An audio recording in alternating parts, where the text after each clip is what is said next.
Salut les makers, c'est Nebran, j'espère que vous allez bien. On se retrouve aujourd'hui pour un nouvel épisode et la suite de mon projet. C'est parti.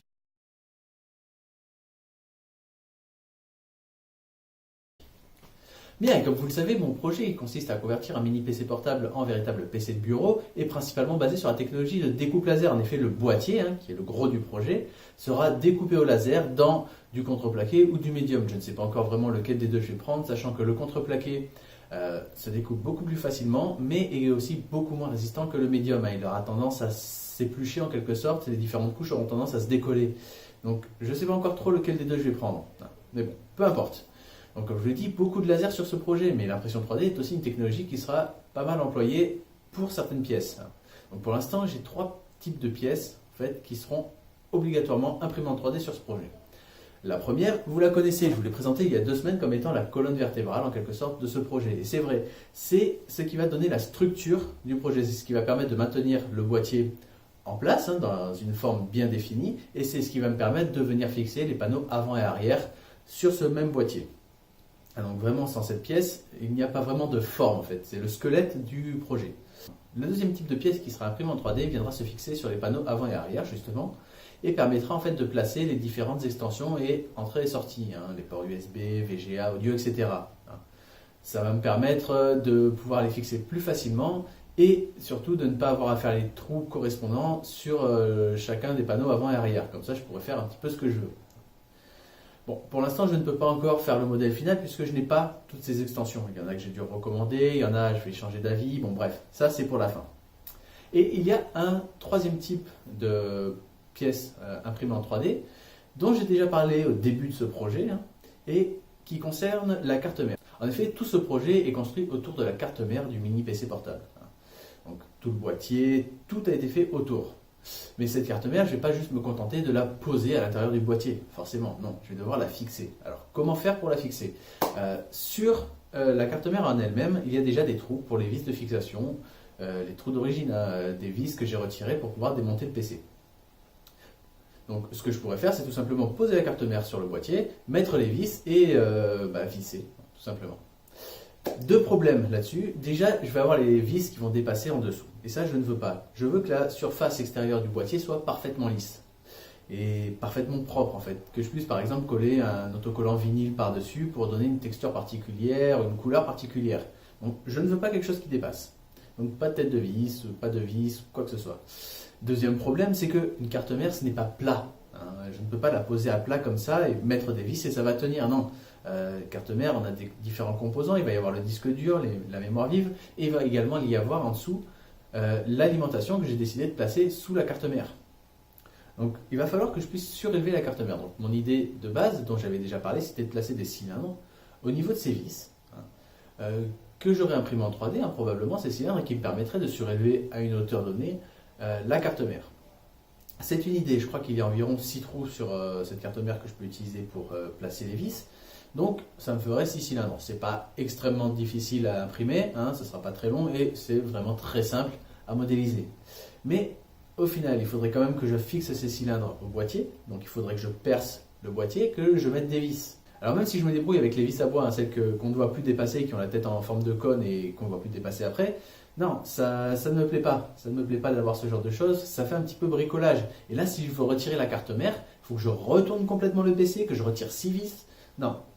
Du coup, j'ai commencé à réfléchir à un moyen, un modèle en fait, pour pouvoir déjà fixer la carte mère, la surélever à la hauteur que je voulais, mettre en place l'alimentation, comme ça je fais d'une pierre deux coups, et surtout que je puisse la fixer sans trop de difficultés avec 2 ou 3 vis par exemple, que je puisse les retirer sans trop de difficultés également, que je n'ai pas besoin de retourner le PC, sachant qu'il risque d'y avoir un écran par-dessus, non, que j'ai juste à ouvrir par exemple le panneau avant, et ensuite en desserrant 2 vis, je puisse tout simplement retirer la carte mère. C'est une idée. Du coup, ce que je vous propose, c'est qu'on voit ça sur Fusion 360. C'est parti. Bien, et nous voilà donc sur mon PC. Alors là, je suis devant le modèle que j'ai réalisé il y a quelques semaines pour l'étude de dimensionnement du projet. Donc, pour ceux qui n'ont pas vu cette vidéo, qu'est-ce que j'ai fait? J'ai réalisé ce modèle en fait en me basant sur cette pièce. Donc ça, c'est une représentation plus ou moins exacte de la carte mère, approximative, surtout sur les bords. Ce que j'ai fait pour cette pièce, c'est surtout je me suis concentré sur l'emplacement du disque dur, de la mémoire vive et des différentes vis. Donc, vous pouvez voir, on a 6 trous pour les vis. Voilà, c'est ça qui va nous intéresser aujourd'hui.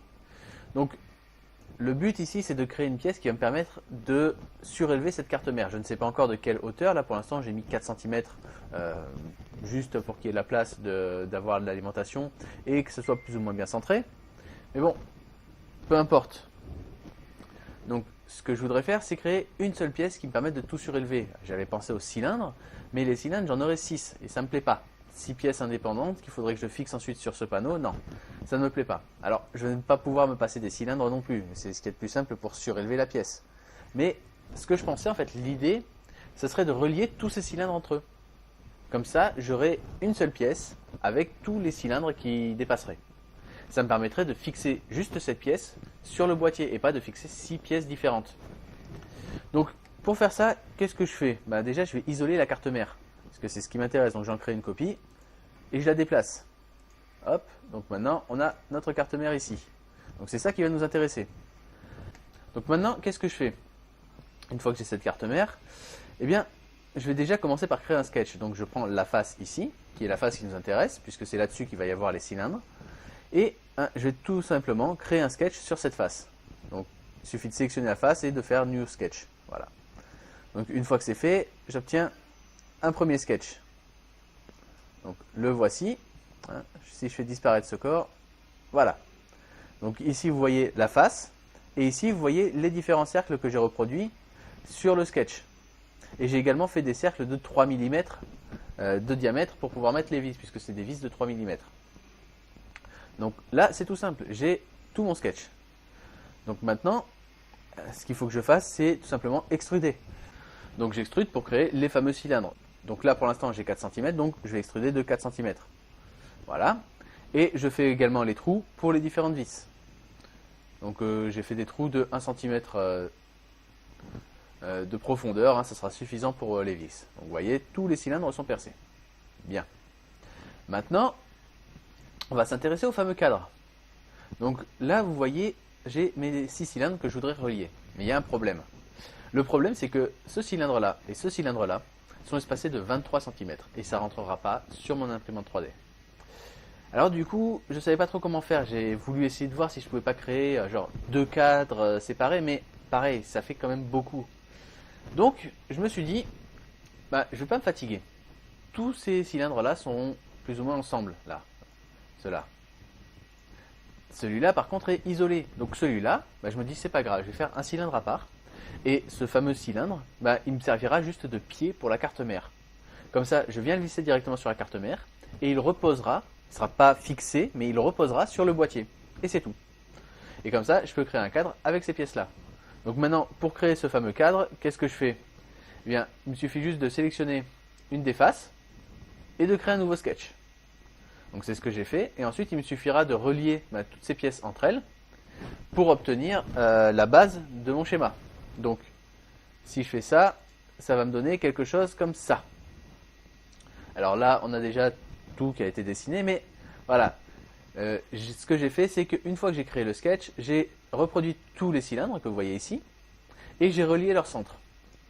Donc les lignes que vous voyez au centre, c'est celles-là. Donc j'ai relié leur centre, ça m'a donné ce schéma plutôt sympa. Donc, ensuite, qu'est-ce que j'ai fait? J'ai tout simplement créé un offset sur ces fameuses lignes. Alors, l'offset, il ne faut pas le faire n'importe comment. Si je prends juste quelques lignes au hasard et que je crée l'offset, il va y avoir des conflits qui vont se créer. Non, le plus simple, c'est de faire d'abord l'extérieur. Donc j'ai créé un offset sur toutes ces lignes extérieures. Donc j'en ai sélectionné une, je vais aller dans Sketch, Offset. Et ensuite, j'ai pu faire tout l'offset, tout le tour. Et je l'ai offset à 2,5 mm, comme ce sont des cercles de 5 mm de diamètre. 2,5 mm, ça me permet d'être juste pile sur le bord ici. Ce qui est intéressant puisque ça va me donner un modèle un peu plus propre. Donc 2,5 mm et ensuite j'ai pris tous les triangles intérieurs et pareil 2,5 mm. Ensuite il me suffit juste de tout extruder en fait. Et quand je fais ça, eh bien j'obtiens le modèle final. Donc ici on a un cadre, je l'ai extrudé à 4 mm. Hop, toi on n'a plus besoin de toi. Et on a un cadre tout bête avec les fameux cylindres qui sont reliés les uns entre les autres. Donc ça prend pas beaucoup de place, c'est pas mal. Ici, on a le pied qui sera isolé, c'est pas grave, tant pis pour lui. Et rien que comme ça, on a notre support. ça prend pas beaucoup de place, on a utilisé le moins de plastique possible et ça fera parfaitement l'affaire. Bon, maintenant il reste à régler le problème de comment est-ce que je vais fixer tout ça. Et c'est vrai que je ne sais pas encore trop comment je vais faire. Ce que je ne veux pas, c'est avoir des vis qui dépassent en dessous. Donc je pourrais tout simplement mettre un peu de double face, le scotch de double face, positionner tout ça et puis c'est tout. Mais je veux quand même quelque chose où je puisse le retirer sans avoir besoin d'abîmer à chaque fois le bois ou de remplacer des doubles faces. Non. Donc ce que je pensais, c'est faire plus ou moins le même principe que j'ai fait pour la fameuse colonne vertébrale du projet. C'est-à-dire créer une pièce qui viendrait en fait se glisser ici par exemple, ou sur le bord, et qui aurait une dent de 4 mm d'épaisseur qui viendrait s'enfoncer dans le boîtier. Du coup, en fait, j'aurais cette pièce qui serait fixée, peut-être collée même dans le boîtier, comme ça elle ne bouge plus, et il y aurait un encart, je ne sais pas si ça viendrait se clipser ou s'il y aurait un système de vis ou je ne sais pas encore, qui viendrait tout simplement bloquer en place cette pièce. Donc j'aurais juste à glisser cette pièce à l'intérieur, elle se bloquerait et comme ça je pourrais facilement la retirer et je n'aurais rien qui dépasserait en dessous du boîtier. Donc ça serait une bonne solution. Alors pour l'instant j'y ai pas encore réfléchi, il va sans doute falloir que je modifie le modèle si j'essaie de faire un modèle de clip, c'est genre avec une pente pour que la pièce puisse venir se clipser tout simplement dedans. Et je ne sais pas encore, je vais y réfléchir et j'essaierai de faire un modèle approprié. Mais bon, en attendant, je crois qu'on peut s'arrêter là pour le modèle. Vous avez vu de quoi je voulais parler. Et voilà, donc c'est tout pour le modèle. Alors par contre, cette fois, je ne vais pas l'imprimer comme j'avais fait pour cette pièce-là.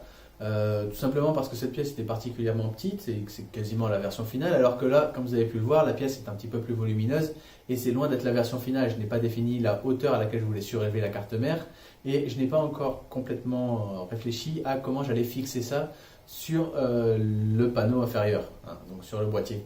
Donc il va y avoir pas mal de changements sur le modèle, des ajustements et il va falloir quand même que je voie un moment si ça tient bien sur la carte mère ou pas. Pour l'instant, je ne l'imprime pas. Je ne vais pas gaspiller du plastique comme ça, c'est ridicule. Autant attendre d'avoir une version un petit peu plus finie avant de se lancer dans l'impression. Bien, donc c'est tout pour cette vidéo. J'espère que ça vous a plu. N'hésitez pas à réagir dans les commentaires, à me dire ce que vous en avez pensé. Comme d'habitude, si la vidéo vous a plu, vous pouvez la partager, mettre un pouce bleu, vous abonner à la chaîne si ce n'est pas déjà fait. Et moi, je vous dis à très vite. Ciao!